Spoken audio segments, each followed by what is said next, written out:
Hello everybody, I'm DerTebbers. Welcome aboard. We are at Seymour Johnson Air Force Base in North Carolina aboard our F-15 Eagle.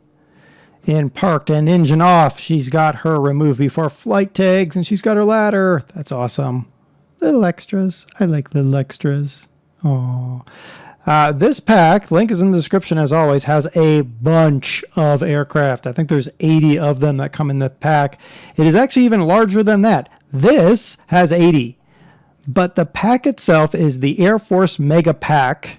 There is a bunch of stuff. I'm going to be covering a bunch of these aircrafts, or I have covered some of them, but I'm going to cover the ones I haven't covered over the next several months probably.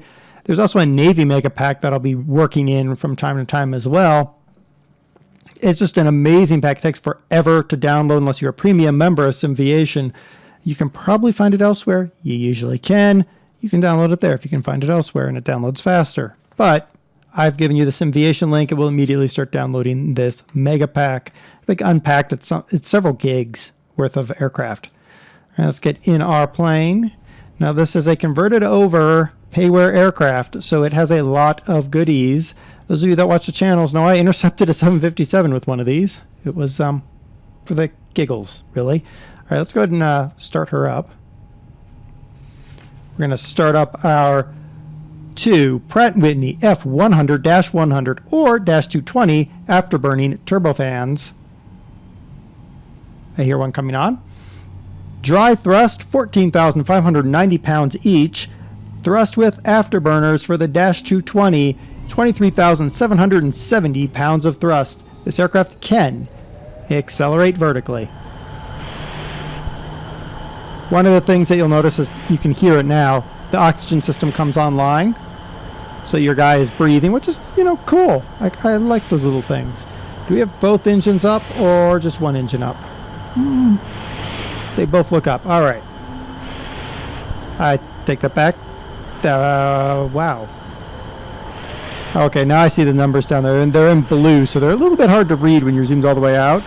Looks like it's about to stabilize. All right, this is a twin-engine, all-weather tactical fighter designed by McDonnell Douglas, now Boeing, to gain and maintain air superiority in aerial combat. All right, looks like we have our engines running. Close our beautiful cockpit. Now it is among the most successful modern fighters with over 100 aerial combat victories amongst several nations. Let's go ahead and, should we go do it from here? Why not? Actually, let's light those afterburners. Yeah. And away we go. Is that not beautiful? Now, this aircraft will go vertical. There we go. Let's just climb for a while. Notice we are accelerating vertically. It did actually do a great job of modeling this. This aircraft did, for a while, hold the time to climb records. It's beautiful like that, isn't it? Originally envisioned as a pure air superiority aircraft, the design included a secondary ground attack capability that was largely unused. We now know about the F-15E Strike Eagle, which took care of that. So now we're slowing down because we're reaching about the point at which the aircraft can't push anymore, but that's fine. Yep, yes, we're going to stall. I actually want to. Whee! Wow, hello, plane. We're still going vertically, plane. Can you chill with that a little bit? Appreciate it. I don't want to break the poor plane. Our speed is registered at 0. We are hanging at 44,000 feet. There we go. Whoa. Yes, we are stalled, airplane. I realize that, but that's all right. We're not going straight downhill, so we'll be fine now. There we go. Time to climb to 40,000 feet. Oh, stop it. There. Shut up the warning. There we go. Now we're just cruising at 30,000 feet after that quick climb. she not beautiful? All right. Let's turn her down a little bit. Now, the Strike Eagle entered service in 1989. We're going to go down. Okay, fine. Let's go down a little bit. The Eagle is expected to be in service with the Air Force past 2025. Newer models are still being produced for our foreign users. The F-15 production line is set to end in 2019. That is 47 years after the type's first flight. This aircraft will probably, for a while, fight the B-52 for longevity in our services. She's got a ways to go before she, meets that level, but still. This aircraft can trace its origins to the Vietnam War. Defense Secretary Robert McNamara wanted the Air Force and the Navy to use as many common aircraft as possible, even if some performance was sacrificed. Now, it turned out that this aircraft did not work well for the Navy. The Navy went on to launch another program that brought about the Tomcat. So the Air Force said no, the Navy said no, McNamara was finally kicked out. Now we have an Eagle. Now the F-15 uses conformal carriage for 4 Sparrow missiles like the Phantom, which means they're actually set up in that fuselage. And the fixed wing was put on that flat, wide body. Now the thing is, that body is also a lifting surface. There are stories of F-15s that have lost a huge chunk of wing, but because of the size of that body and the lifting surface of that body, the aircraft is still capable of flight, though severely damaged. It has a look-down, shoot-down radar that can distinguish low-flying moving targets from ground clutter. The F-15, early on its days, used computer technology with new controls and displays to lower pilot workload. It required only 1 pilot. Now the Strike Eagles have 2 pilots. Well, technically 1 pilot, 1 weapons officer, but still 2 men aboard. Now there was criticism. The F-15 was just too large to be a dedicated dogfighter and too expensive to procure in large numbers. This led to the LWF program, the Lightweight Fighter Program. What came out of the Lightweight Fighter Program? Other than the MiG-29, which technically came out of the Lightweight Fighter Program because they wanted to combat that very issue.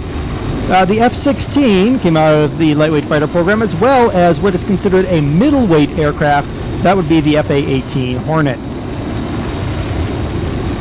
This aircraft has an all-metal, semi-monocoque fuselage, large cantilever shoulder-mounted wings. The empennage is metal and composite construction. The twin aluminum composite fins with boron composite skin results in a very thin tailplane. I mean, that is, when you see them up in real life, you're like, wow, that is very thin tail on these aircraft. And it really is, because of the way they built them. The airframe began to incorporate advanced superplastically formed titanium components in the 80s. So this aircraft does have some titanium components aboard. Maneuverability is derived from the low wing loading and the high thrust-to-weight ratio, enabling the aircraft to turn tightly without losing airspeed. The F-15 can climb to 30,000 feet in around 60 seconds, which we just sort of proved. Thrust output of dual engines is greater than the aircraft's weight, which is why we have that acceleration in vertical climb. You can see the conformal positioning of those missiles right there. Let me flip the aircraft back around. There you go. So just kind of conform to the body. Let's not crash. Now, there's another distinctive difference between this and a lot of other aircraft, and I need to level the aircraft off so we don't die, and then I'll show it to you. I'm going to slow her down. Now, I don't know if they've modeled it, but we're about to find out. Notice, and you might have noticed it in some of the other jet aircraft I've done, that there'd be what's called the turkey feather aerodynamic exhaust pedal that covers that rear engine. And when you accelerate to afterburner, it looks like they did sort of model the turkey feather a little bit on this aircraft. Now the real F-15 doesn't have any turkey feather design on there because the pedal design on this aircraft was problematic could fall off in flight, and were removed. And that actually had a secondary advantage in that the removal of those turkey feathers resulted in a 3% drag reduction. So removing the pedals reduced the drag by about 3%. Just kind of chilling here in flight. Max speed at high altitude, Mach 2.5 plus. Low altitude, Mach 1.2. Combat radius, about 1,061 nautical miles. That's 1,222 miles. 1,967 kilometers for interdiction missions.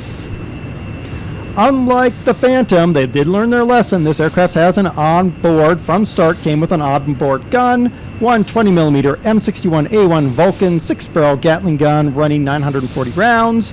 She also has up to 11 hardpoints. Beautiful aircraft, isn't she? Whee! A lot of fun. I've been having a lot of fun with this plane when I was just kind of goofing around. Hey, look, there's a runway right there. Let's see if we can make it. We're at 40,000 feet. Oh, there's one right there, too. All right. So let's pop our air brake. Nice back-mounted air brake there. Pretty distinctive air brake, really. You kind of know those F-15s. Now, I've had an F-15 go over me at an air show. And then light his afterburners as he was passing over the top of the crowd. It was a military air show on a military base, 4 people in uniform. And I was here for ROTC, and so they were able to do things that you're not really supposed to do around crowds. Okay, I don't think we're really going to make this very well, but we're going to try. I think we're going to have to do a quick loop around this airport. Come on, baby. Pull up. Yeah. No problem. No problem, man. Yeah, let's go around. We'll catch it on the flip side. There we go. Nice and easy. Look at that. We dropped from 40,000 feet to 2,000 feet just like that. All right, while we're doing this loop, let's hit our buttons. Shift 1. Okay, so there's a better close-up view of the top of the cockpit. Shift 2 gives you more of the cockpit. It's more of a VFR, IFR flight pattern here. But you don't get your HUD that you get with Shift 1 or just the virtual cockpit. Shift 3 gets you GPS. Ooh, should we land over there? Where is it? There. Okay, let's land over here then. That's Shift 3. Shift 4, there's your comm stack. Shift 5 gives you DME. 6, this gives you traffic info. So you can kind of find where everybody is, intercept traffic. Isn't that awesome? And then that's it. There is a 10, 11, 12, 13, and 14 that you'd have to set up, including FMC and all kinds of other goodies. But we're not gonna set those up. 189. Let's see. Can we get our landing gear? We can indeed get a landing gear at 189. Cool. Oh, nope, I want that out. Where's that runway? There it is. Now we're going to go for a landing here. A lot of the buttons do work. Now, one thing I have noted is my warning board is always lit. My master caution is always lit. Basically, it doesn't seem to recognize the setups quite like I'd expect. Give them some flap. Nice thing is, because it's a jet fighter, if I need to, I just slam the throttle to the firewall and away we go, especially with this thing. Sync rate. Oh, be quiet about the sync rate. I am doing just fine. Sync rate. Sync rate. Guys yelling at me. Up. Stop yelling at me. Pull up. No. Sync rate. No. I like my sync rate. You be quiet.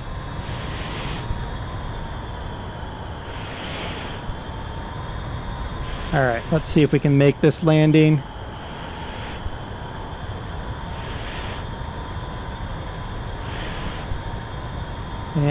And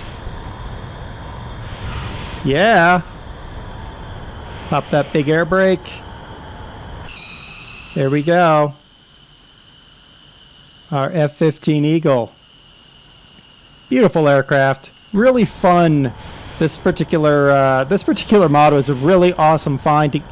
Mod or plane, whatever you want to call it. This particular pack was a really awesome find. So, link is in the description as always. I've been DerTebbers. This has been your Flight Simulator X Plane Spotlight. The venerable F-15 Eagle. About 80 aircraft, plus a whole bunch more when you download the Mega Pack. Till next time, happy flying, everybody.